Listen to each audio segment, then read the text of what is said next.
Now, the greatest radio shows of all time. Suspense. The Shadow Node. Washington calling David Harding, counter-spy. Classic radio theater. The Great Gildersleeve. Fibber McGee and Molly. Dragnet. Gunsmoke. The Lone Ranger. Now, step back into a time machine with your host, Wyatt Cox. Good evening, friends of the Inner Sanctum. All right, fellow Clydes, it's time to head out to Southern California and see what's going on in the Harris household. Phil Harris and Alice Faye.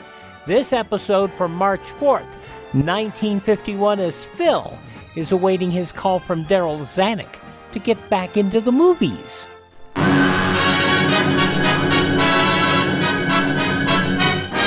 From Hollywood, the Phil Harris-Alice Faye Show.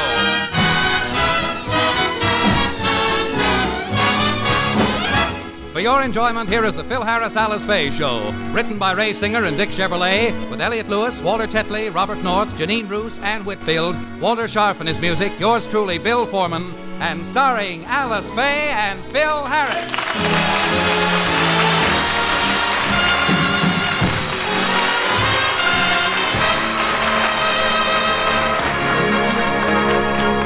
Some time ago, Phil Harris made a movie called Wabash Avenue for 20th Century Fox Studio.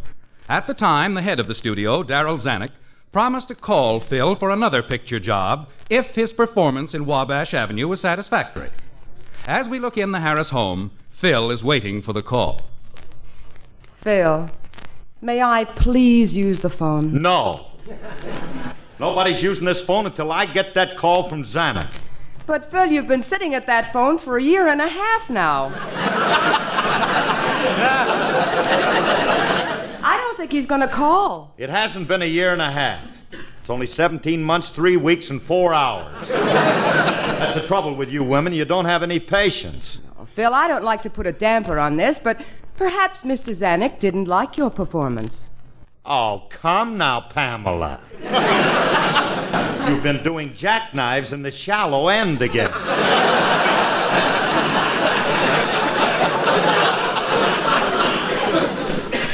How could he help liking my performance? Now, look, Phil, be honest with yourself. If Mr. Zanuck had liked you in the picture, he would have called you. Look, honey, did it ever occur to you that he might not have seen the picture yet? Well, it's been playing for a year and a half. It's played the first run, second run, third run, fourth run, and fifth run theaters. Well, maybe he's waiting to see it on television. You'll never see that picture on television. It wasn't that bad. Well, I can't understand Zanuck's indifference. When I was at the studio, he kept me busy all the time. In the morning, I worked on the picture, and in the afternoon, I curried his polo ponies. He made you take care of his polo ponies? He certainly did. When you worked at 20th Century for Zanuck, didn't you have to curry his ponies? Oh, of course not. I was a big star, and Mr. Zanuck always treated me with respect. I remember after I made Alexander's Ragtime Band, he came into my dressing room and told me I was the greatest thing that ever happened to the studio.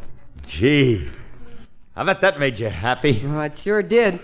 I was so thrilled I couldn't shoe another horse all afternoon. No wonder she can beat me at hand wrestling. Used to be a blacksmith, huh? A blonde blacksmith. That's rather unusual. I can't understand it, honey. I don't know why that Zanuck ain't called me. Oh, Phil, why don't you forget about it? I'm not going to forget about it. I want to know once and for all why he hasn't called me, and I'm going down to the studio and see him and find out. Now, do you want to come along? I'd better. That's the only way you can get in the place.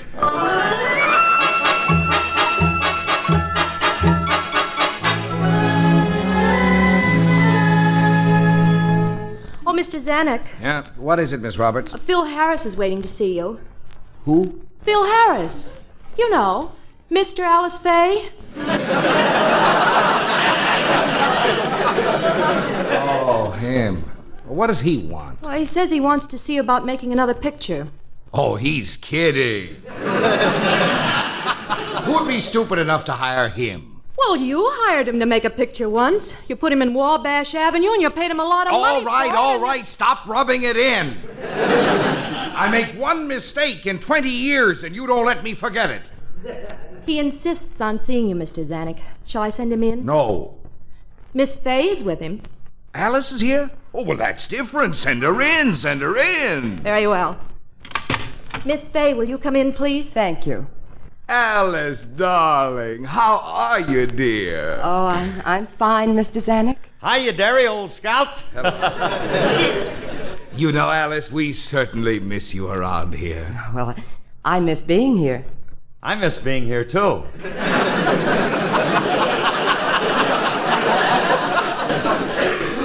It's amazing how you've retained your beauty. You haven't aged a bit since you made your last picture. How much can a guy age in a year and a half?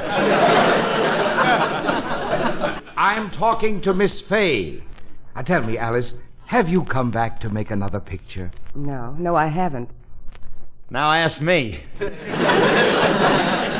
You should live so long.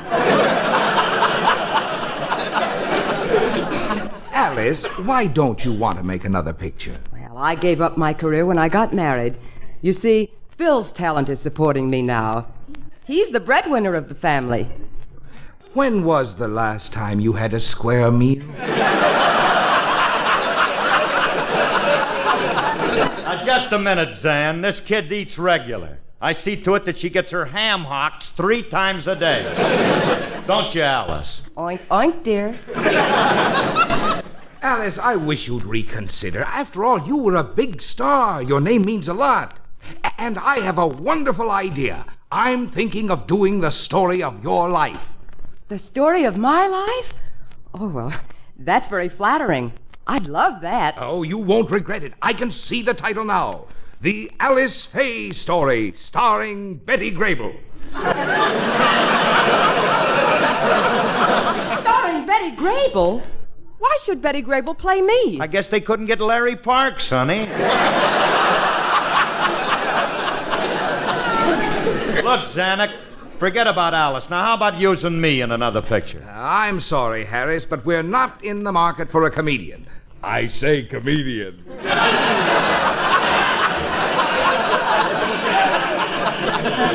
No, we're making pictures of a more romantic nature, and well, you're not the romantic type. I'm not the romantic... Oh, Darryl, you fool, you. I'm the greatest gift to American womanhood since the Gozzard Narrowline girdle. Surely you must be jesting. Why, you don't put yourself in the same class with, say, Gregory Peck. He has a romantic appeal for women, and you don't. Oh, Phil has just as much appeal. There's only one difference between them. Gregory draws the Bobby Soxers, and Phil gets the Bloomer Girl trade. That's telling him, honey. I don't like what you told him, but that's telling him.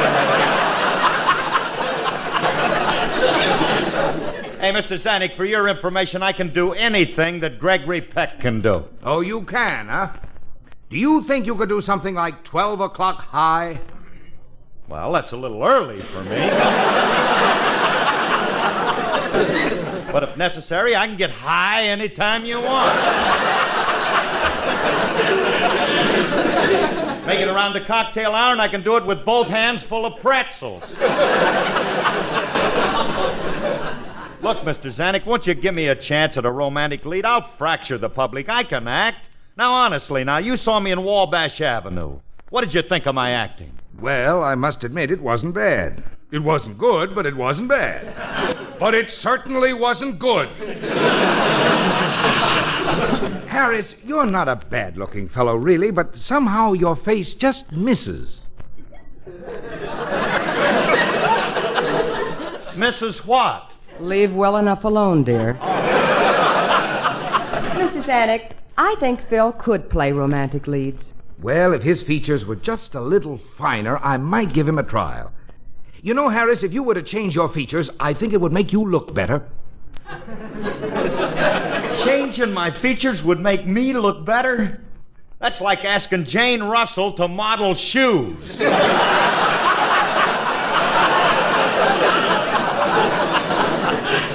Come come on, Alice. I'll have no more traffic with this madman. All right. Goodbye, Mr. Zanuck. Goodbye, Alice. Goodbye, Mr. Harris. Humph.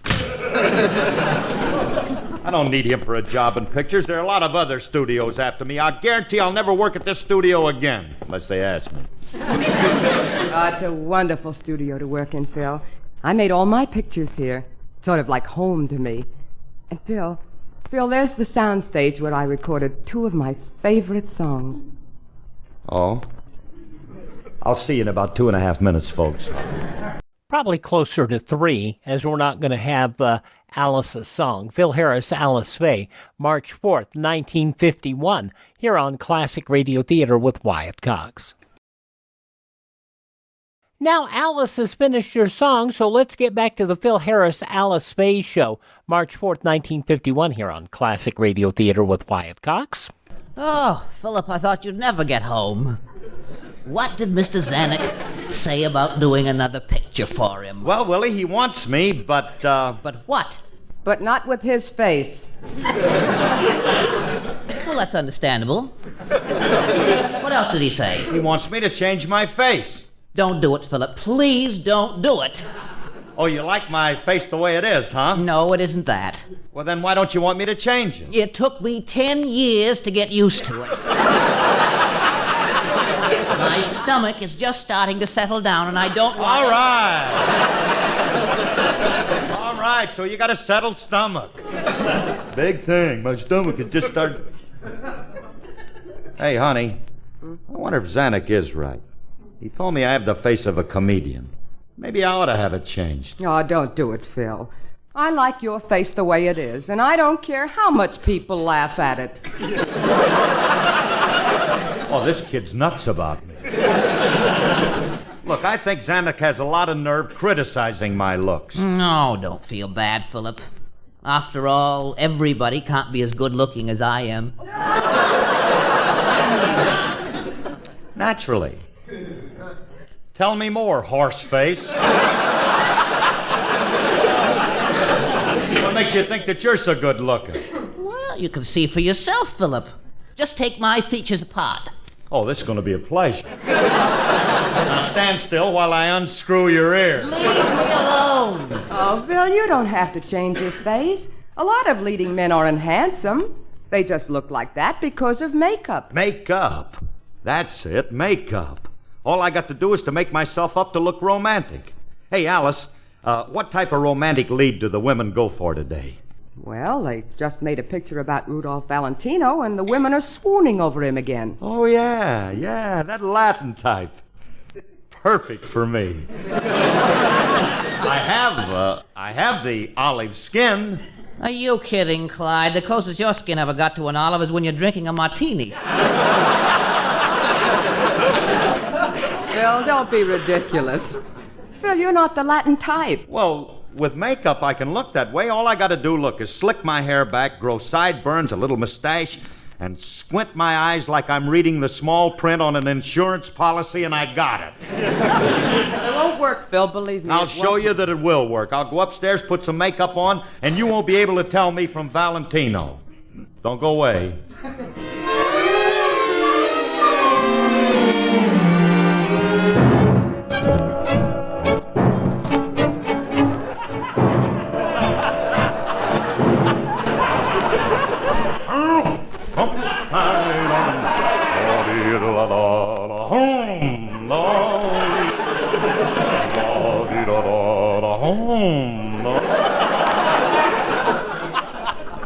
Well, my dear, here I am.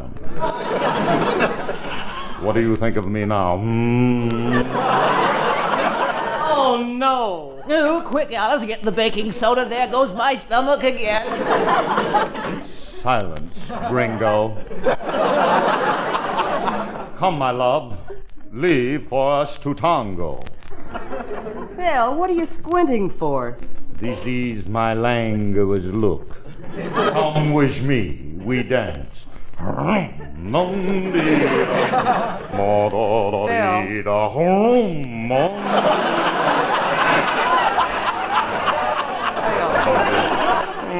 da-dee-dum, ah, you tango divinely, my little garlic clove.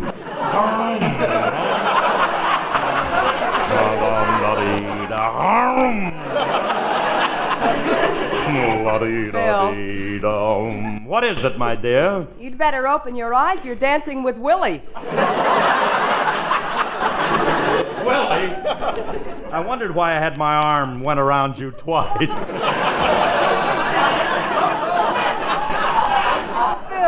Phil, what is that awful makeup you have on? Oh, it's not awful. I just slicked my hair back, darkened my eyebrows, and painted some sideburns and a mustache. I look more like Valentino than he did himself.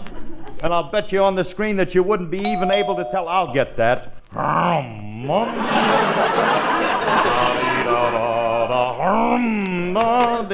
Hiya, Curly.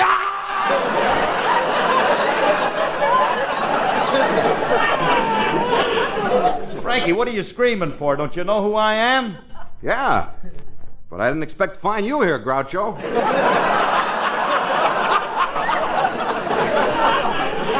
I'm not Groucho. Curly, don't tell me this is you. Si, senor. I made up for to look like famous Latin screen star. Now that I give you hint, who do I remind you of? Louis Armstrong.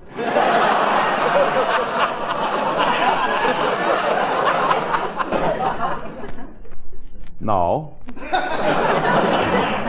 I'm Valentino. Well, if it ain't Rudolph, the red-nosed lover. Bah! You Americans are all ze like. I think I look lot like Valentino. Who was at the door, Rudolph? Well, here comes Vilma banking now. Hello, Frankie. Please, madame, the name is Ricardo Cortez. Today, Rudy and I are Latin lovers. What's this all about? Well, I went to see Zanuck, Frankie, and he said that he'd use me in another picture if I looked a little more romantic, and he suggested that I have my face changed. Curly, do you mean to stand there and tell me that Zanuck doesn't think you look romantic? No. Oh, that man must be completely in his right mind. Now, Family, stop the kidding. Now, tell me truthfully, do you think there's anything wrong with my face? No. I like your face. Reminds me of a modernistic painting. It does? Yeah. No matter which way you look at it, it don't make sense. Look, Brimley, now look, let's start all over again. All I want to know is there anything wrong with my features? No. Except maybe your nose. What's wrong with his nose? Well, for one thing, it's big and fat, and I think you ought to have it trimmed. I won't let him have it trimmed. Why not? Because I happen to like his big fat nose.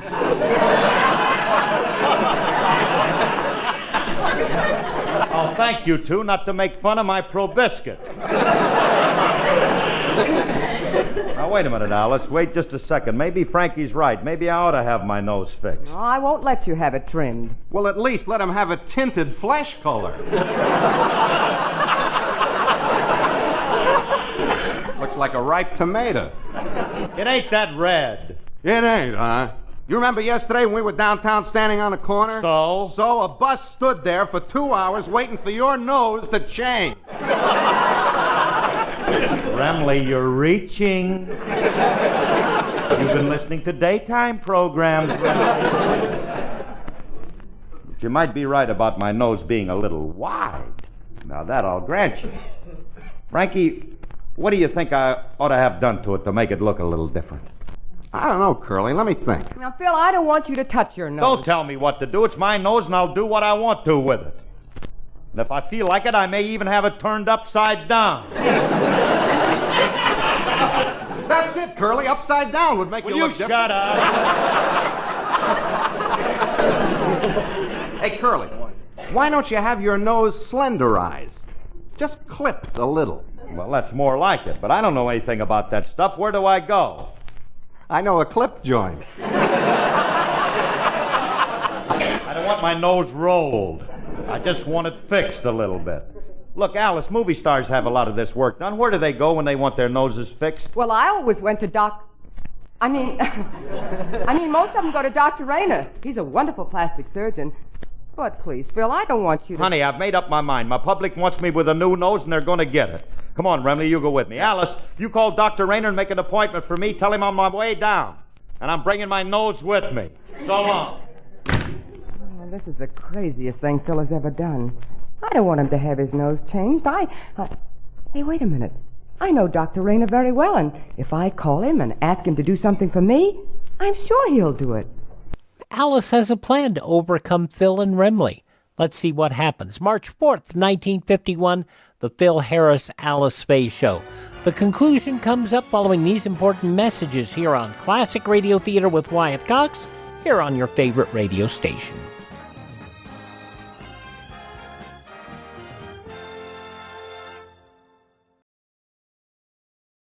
Just when you thought it couldn't get any better, Mike Lindell and MyPillow launching the MyPillow 2.0.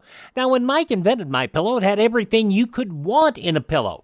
Now, nearly 20 years later, he's discovered a new technology that makes MyPillow even better. Of course, the patented adjustable fill of the original MyPillow, but now with brand new fabric with a temperature-regulating thread, it's the softest, smoothest, and coolest pillow you'll ever own. Say goodbye to tossing and turning and flipping your pillow over in the middle of the night. And more great news on the MyPillow 2.0 buy one, get one free offer with my promo code Wyatt.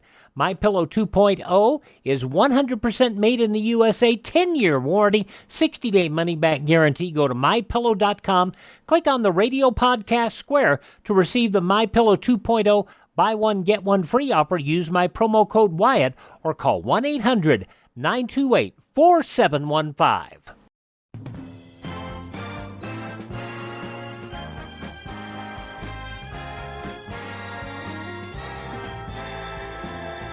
Thanks for tuning in to Classic Radio Theater with Wyatt Cox. Now the conclusion of the Phil Harris-Alice Faye Show, March 4th, 1951.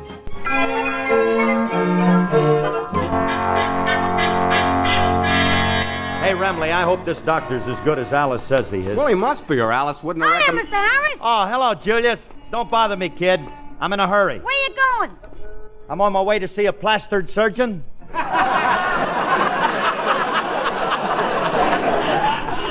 Couldn't get a sober one to work on you, huh? All right, Julius, let's don't get into no routines now. I'm going down to get my nose changed. It's about time you had it moved to the center of your face. It is in the center. It just rambles a little. A little, he says.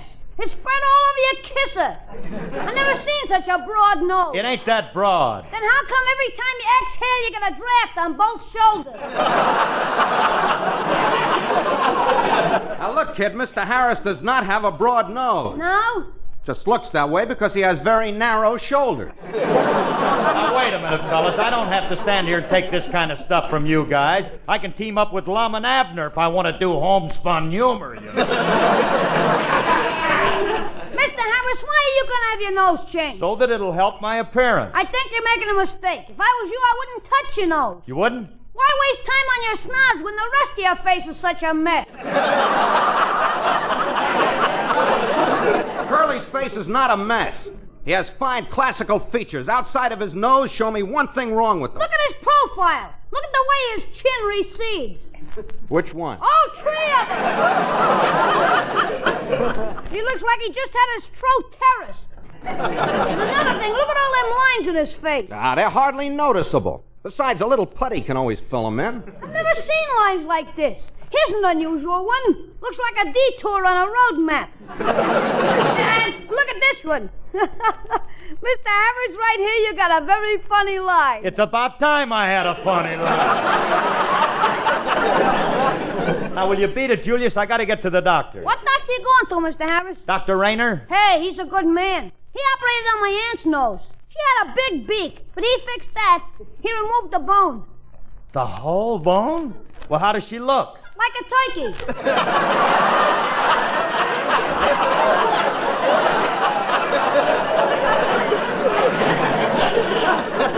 That must give her a nice, loose look. Does her nose flop around a little? Yeah. She had to stop shaking her head from side to side. She was getting cauliflower ears.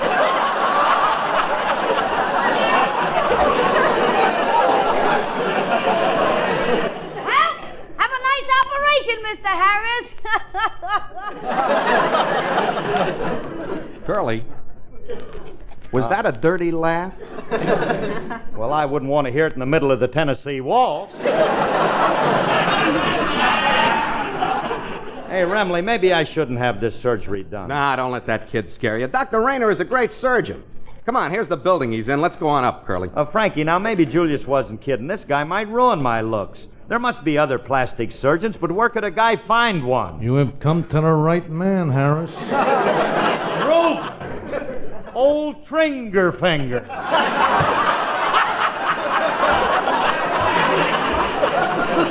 Yeah, hiya, Grog. Hey, you a plastic surgeon now? In a way, I have changed the contour of a face or two in my day. Whose face you want changed, fellas? Mine. Looks like somebody's worked on it already.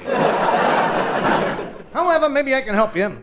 What do you want done to your face? Well, my nose is too big, Grog, and I want it made smaller. Okay, hold still, tilt your chin, and tell me how much you want shot off. I don't want it shot off. Just trying to help you, pal. Why do you want to change your nose anyway? Well, I want to play romantic roles in pictures, and I need a new nose for it. Mm-hmm. Well, Harris, I like you, and I want to see you happy. What kind do you want? Well, I'd like to have Tyrone Power's nose. Okay, tell me where he lives, and I'll go get it.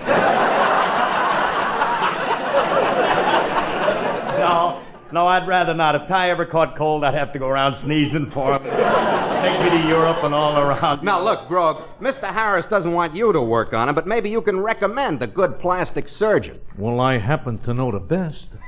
Is he good? Oh, get him. Is he good? You know what he did for me last year? He changed my face so that my own mother couldn't recognize me. Better than that, the cops couldn't either. Well, just changing your face isn't enough. They can get you by tracing your fingerprints. Yeah, well, my boy, he thought of that, too, because this guy is a genius, you see. He fixed my hands so I never have any more trouble with the cops. Yeah, how'd he do that? He gave me J. Edgar Hoover's fingerprints.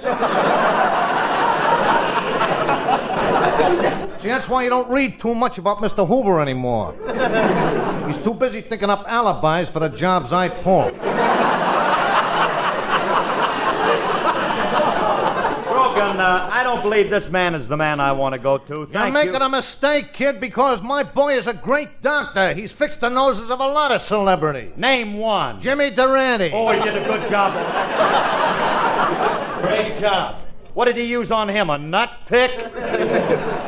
Of course, this guy's greatest masterpiece was the job that he did on Rudy Valley. Oh, yeah. Gave Rudy 3 nostrils. 3 nostrils? Yep. 1 for breathing, 1 for blowing, and 1 for singing. Oh, Harris, my doctor is great, and all I want you to do is just try his work. He guarantees it. You can't lose nothing. Except my nose. You can't lose that either. Just let him cut a piece off. If you don't like the way it looks, he'll staple it back on again. I believe that's all I want to hear. Well, so long, Grog, and we'll see you in the lineup sometime, and give my regards to Kefauver. Come on, Remley, I'm going. Let's get that Dr. Rayner to operate.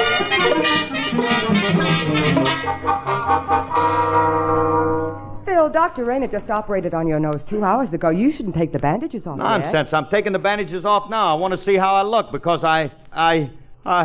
oh, no. What did that butcher do to me? Look at this new nose he gave me. Phil. This is the most ridiculous nose I've ever seen. Phil. It looks like something he picked up on a used nose lot. I'm going to see that guy. I'm going to take him Phil. for everything. What? When I called the doctor this morning, I told him not to change it. That's your same old big fat nose, dear. Yes.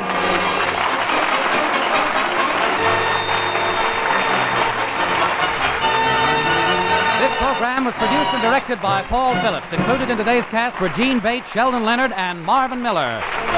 Phil Harris's nose was played by Phil Harris's nose. And yes, that's when they cut it off. Not the nose, the show. Phil Harris and Alice Faye, March 4th, 1951, on Classic Radio Theater with Wyatt Cox. Now on Classic Radio Theater with Wyatt Cox, another episode of Lum and Abner, this time another episode regarding their radio station in Pine Ridge, VPR, the voice of Pine Ridge. This episode was broadcast March 4th, 1953. Granny's, Abner. I believe that's our ring. I dog it, Lum. I believe you're right.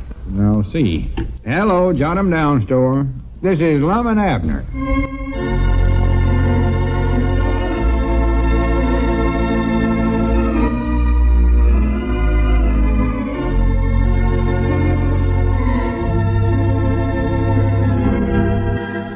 And now, let's see what's going on down in Pine Ridge. Hi there, friends. This is Dick Huddleston.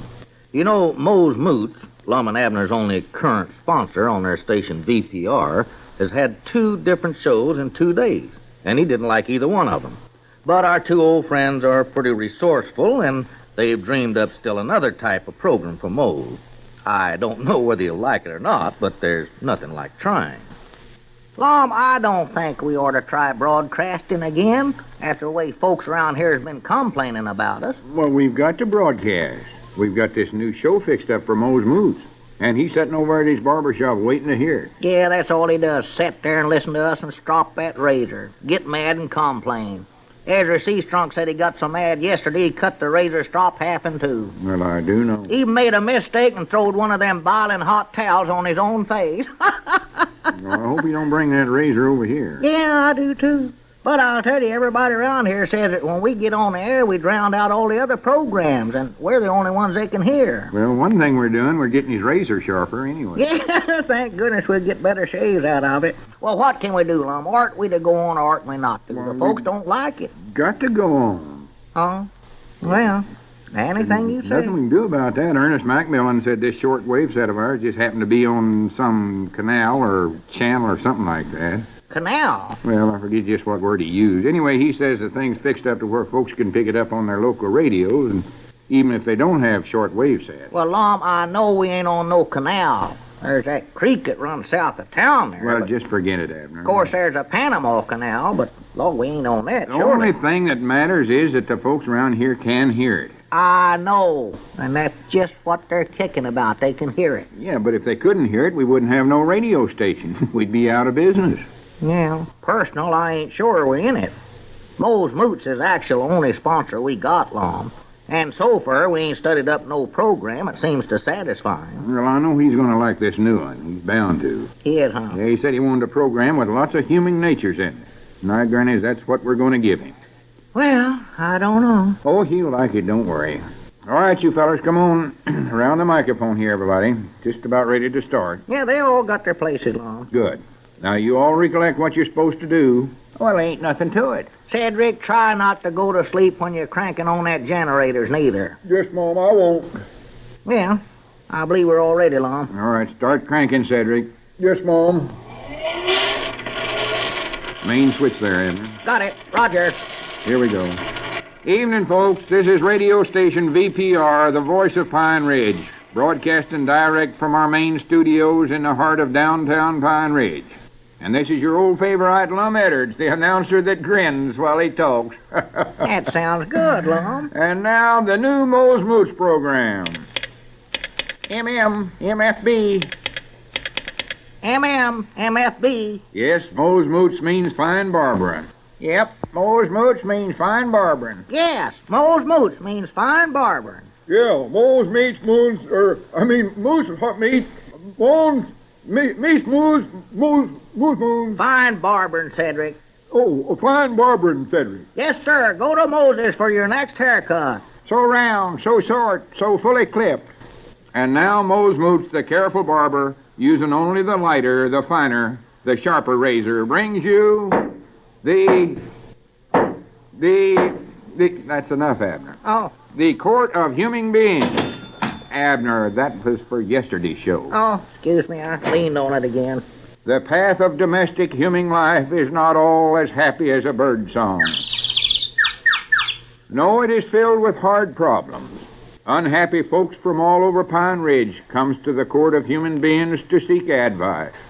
Today we have as our kindly advisors Judge Lum Edwards, beloved Justice of the Peace, Abner Peabody, well-known local Pine Ridge businessman. Howdy. And Mr. Milford Avery Spears, beloved resident of Pine Ridge and student of the World Almanac. Student? Lom, Grandpap ain't in school. Hush up, Abner. Fact is, I don't believe he ever went. I did, too. Went clean up to the sixth reader. Oh, prattle. Don't you prattle me, you little fry. Oh, prattle you any time I take a notion to. Will you two hush up? No, because he couldn't even carry the flag in for the sixth reader. Couldn't be their monitor. We're on the air now. We're on the air. Oh, that's right. I forgot. Simmer down, Grandpap. I'll fight you later. Go on, Lom. And now, folks, now that you've met our kindly, lovable advisors, let us take up some of life's unhappy problems. You done that already, Cedric. Our first unhappy traveler along life's sad path has found the domestic highway full of chuckles. Chuckles? Chugholes. Oh. Now, in order not to embarrass these poor, sad, tore-up critters, we will not unclose their names. Good. No one will ever know who they are. All right, sir. Would you please step up here? Yeah, okay. Sir, you will be known as simple Mr. Q. Okay. Now then, Mr. Q, just what is your problem? Come on now, Mr. Q. Just feel free to speak right up. Everything that's said here will be kept strict confidential. Yeah, okay. Now then, tell us what your problem is. Well, let's see. You must have a problem. Everybody's got problems. Problem? Financial problems are good ones. I can't get my barn painted. Oh, you must have a better problem than that. Something domestic. How are you getting along with your woman? Okay. Uh-huh. Well, you must have some trouble of some kind. Okay. How about money troubles? Don't you have some trouble over money, Ulysses, or Mr. Q? Well, yes, I do. Well, good. Hooray, good for you, Ulysses. Now then, Mr. Q, just what is this money problem you have? Well, I can't get enough of it. Oh, well, I'm feared we can't help you with that. No. Now, think hard, Mr. Q. I'm sure that a poor, unhappy critter like you've had some trouble. What about your mama-in-law? Well, she's okay.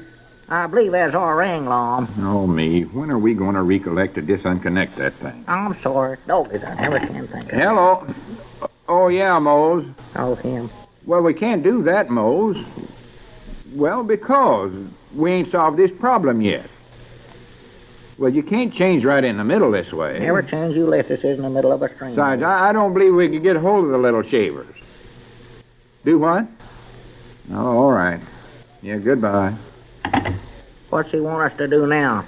Ladies and gentlemen, this poor, unhappy, tore-up critter standing here at our microphone would be able to solve his problems easier if he'd go to Mose Moots's barber shop and get his hair cut.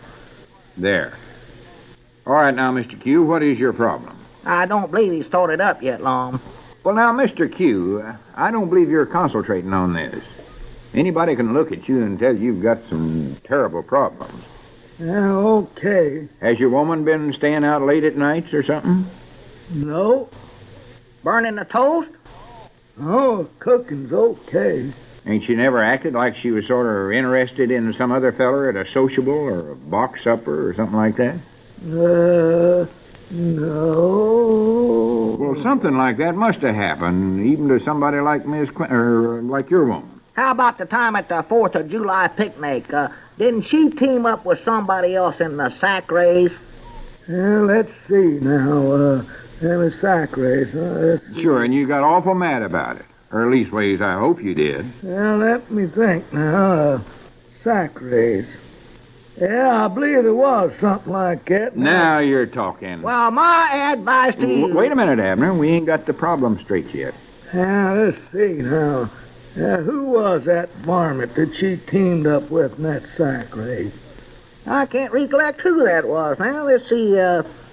No, it weren't Frank Foster. I know that. Well, now, Mr. Q, tell us just how you felt after this terrible calamity struck your happy little home.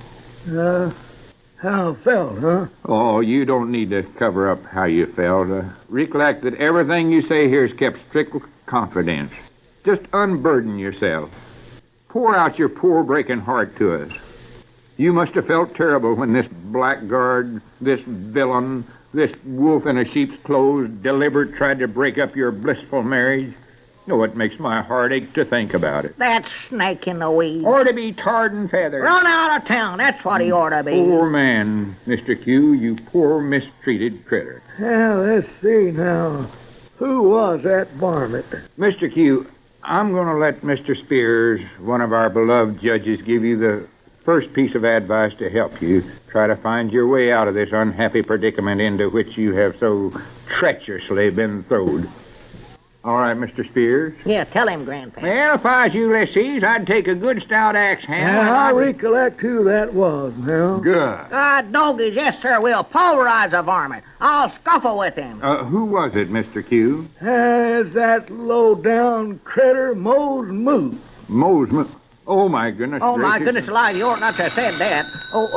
Hey, wait a minute, Lum. There's a phone, sure as the world. I know, but don't answer it. Uh-huh. I know what it is without even picking up the receiver. No, don't answer. Ladies and gentlemen, you have just heard the last of the new Mose Moots program, The Court of Human Beings. Tune in tomorrow at this same time for The Little Shavers.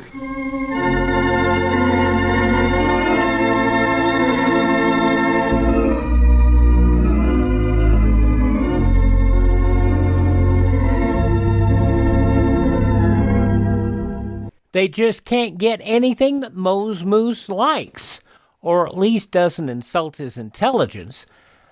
Not that there's much there to begin with. March 4th, 1953, Lum and Abner here on Classic Radio Theater with Wyatt Cox. All these shows from Lum and Abner provided by Ted at RadioMemories.com, who has fully restored these programs in pristine quality, or at least the best quality available.